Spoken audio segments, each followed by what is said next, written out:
হামাসের শীর্ষ নেতা মোহাম্মদ সিনওয়ারকে হত্যার কথা স্বীকার করেছে ইসরায়েল। বুধবার ইসরায়েলের পার্লামেন্ট নেসেটের অধিবেশনে প্রধানমন্ত্রী বেনিয়ামিন নেতানিয়াহু জানিয়েছেন, হামাসের শীর্ষ কমান্ডার এবং নিহত হামাস প্রধান ইয়াহিয়া সিনওয়ারের ছোট ভাই মোহাম্মদ সিনওয়ারকে হত্যা করা হয়েছে। মোহাম্মদ সিনওয়ারের মৃত্যুর মধ্য দিয়ে গাজার স্বাধীনতাকামী গোষ্ঠী হামাস আবারও নেতৃত্বহীন হয়ে পড়ল। আরও জানাচ্ছেন ঋতু সাহা।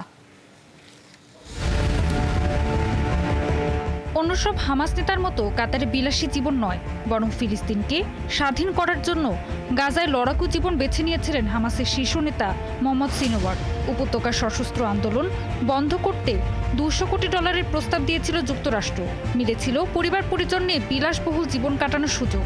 তবুও মাতৃভূমি প্রশ্নে আপোষহীন থেকে যান মোহাম্মদ সিনওয়ার, অর্জন করেন অবিসংবাদিত নেতার তকমা।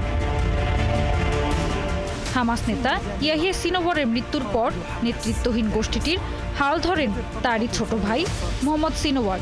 ইসরায়েলি হামলায় সাংগঠনিকভাবে ভেঙে পড়া হামাসকে পুনর্গঠনে তার ছিল গুরুত্বপূর্ণ অবদান।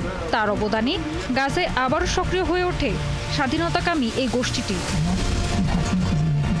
হামাসের শীর্ষ কমান্ডারের পাশাপাশি সামরিক শাখা আল কাসামস ব্রিগেডেরও নেতৃত্বে ছিলেন মোহাম্মদ সিনওয়ার।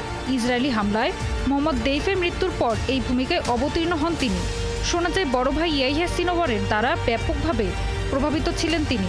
বড় ভাইয়ের মতোই সবার আড়ালে পরিচালিত করতেন কাসামস ব্রিগেডের বিভিন্ন অভিযান, যে কারণে মোহাম্মদ সিনওয়ারকে ডাকা হতো ছায়া মানব নামে।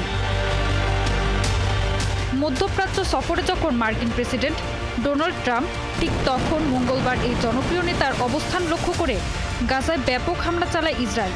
ইউরোপিয়ান হাসপাতাল লক্ষ্য করে ছোড়া হয় কমপক্ষে 9টি ক্ষেপণাস্ত্র। আমরা গাজায় চলা 600 দিনের যুদ্ধের মধ্যে মধ্যপ্রাচ্যের চেহারা বদলে দিয়েছি। আমরা আমাদের ভূখণ্ড থেকে সন্ত্রাসীদের হটিয়ে দিয়েছি।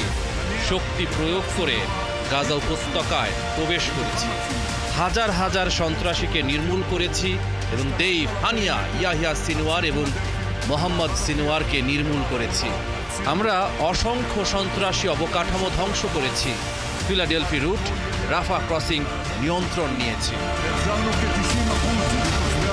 এর আগে 2023 সালের 7 অক্টোবর ইসরায়েলে অতর্কিত হামলা চালায় হামাস, যার মাস্টার মাইন্ড ছিলেন ইয়াহিয়া সিনওয়ার।